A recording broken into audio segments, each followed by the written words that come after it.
கிறிஸ்துவுக்குள் அன்பான தேவ பிள்ளைகளே, ஆண்டவராகிய இயேசுவின் நாமத்தில் உங்களை அன்போடு வாழ்த்துகிறேன். யோவான் 3ஆம் அதிகாரம் 2ஆம் வசனத்திலே, அவன் ராக்காலத்தில் இயேசுவினிடத்தில் வந்து, ரபி, நீர் தேவனிடத்தில் இருந்து வந்த போதகர் என்று அறிந்திருக்கிறோம்.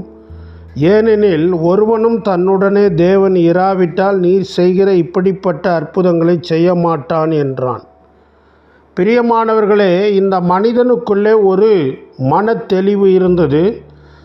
இந்த ரபியாகிய இயேசு கட்டாயமாய் தேவனிடத்திலிருந்து தான் வந்திருக்க வேண்டும். இல்லாவிட்டால் இவர் செய்கிற இப்படிப்பட்ட அற்புதங்களை ஒரு சாதாரண ரபியால், ஒரு சாதாரண மனிதனால் செய்ய முடியாது என்பதை அவன் தெளிவாக உணர்ந்திருந்தான். அன்பானவர்களே, தேவன் கூட இருக்கும்போது நாம் செய்கிற கிரியைகள் வித்தியாசமாக இருக்கும். இப்போ உங்களுக்கும் எனக்கும் முன்னால் இருக்கிற கேள்வி என்ன? தேவன் உங்களோடு என்னோடு இருக்கிறாரா? நம்மோடு இருந்தால் அவர் ஒவ்வொரு நாளும் நம்மை நடத்துவார், நமக்குள்ளே நம் மூலமாக கிரியை செய்வார்.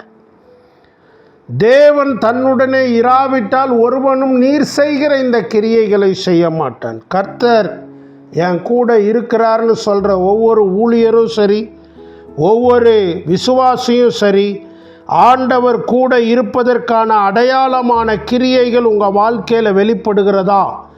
விசுவாச கிரியைகள், அன்பின் கிரியைகள், பரிசுத்தத்தின் கிரியைகள், பிசாசை முறியடிக்கிற வல்லமையின் கிரியைகள் உங்கள் வாழ்க்கையில் வெளிப்படவில்லை என்றால் தேவன் உங்களோடு இருக்கிறாரா என்பது ஒரு மிகப்பெரிய கேள்வி. இந்த மனிதனுக்குள்ளே இந்த உணர்வு இருந்தது. ஆனால் இதை அவன் என்ன செய்ய முடியாது? பொது இடத்திலே சொல்ல முடியாது. ஏனென்றால் இவன் பரிசேய தலைவன், அதிகாரி.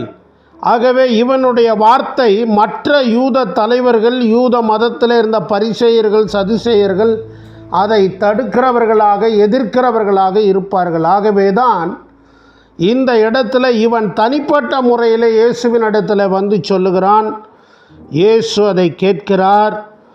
அப்பொழுது ஆண்டவர் அவனுக்கு பதில் கொடுக்கிறார். பிரியமானவர்களே, இயேசுவின் இடத்தில் இருந்த ஒரு வித்தியாசத்தை இந்த மத தலைவனால் கண்டுகொள்ள முடிந்தது.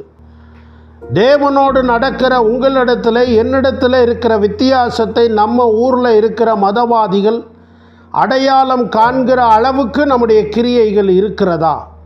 தேவ அன்பை வெளிப்படுத்துகிறதா? தேவ வல்லமையை நம்முடைய கிரியைகள் வெளிப்படுத்துகிறதா? கர்த்தர் நம்மோடு கூட இருப்பாரானால் நாம் அப்படிப்பட்ட பலமுள்ள, மகிமையான, அன்பின், பரிசுத்தத்தின் கிரியைகளை நாம் வெளிப்படுத்த வேண்டும். ஆகவே உங்களுடைய விசுவாசத்தை எதனால் அறியலாம்? கிரியைகளினால் தான் அறிய முடியும் என்று யாக்கோபு தன் நிருபத்தில் தெளிவாக எழுதுகிறார். ஆகவே கர்த்தரோடு இருக்கிற நம்முடைய நடையை நம்முடைய கிரியைகளினாலே வெளிப்படுத்துவோம். தேவன் தாமே மகிமைப்படுவாராக. ஆமென்.